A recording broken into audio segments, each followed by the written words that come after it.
Hey y'all, I just thought I would show this to you. Just got this recently and think it's just the cutest thing.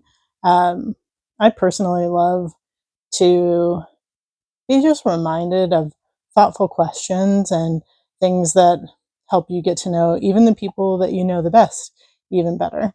And I think this is really awesome for that. So this is what it looks like on the inside. When you open it up, it's got this just kind of little guide of how it works. Um, and different ways that you can play with it depending on if you have more people, and then a little thank you note. And then these are the cards. So let's take a look at a couple. Oh, that's so nice. What do you miss from the beginning of our relationship that you would like to bring back? Um,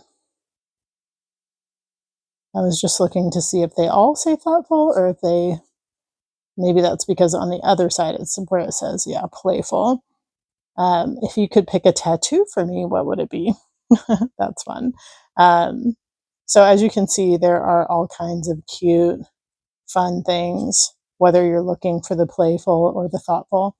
And I think there can be a fun balance of both, right? That's fun to just think through with the people that you love the most, especially that special someone. So, um, but this is really cute. I love things like this. I have another set that's not particularly for couples, but um, it's just for like friendships. And I think this one is really cute too. So if you like things that help you to ask like thoughtful and fun questions to bring you closer to the person you love, this is a really good option.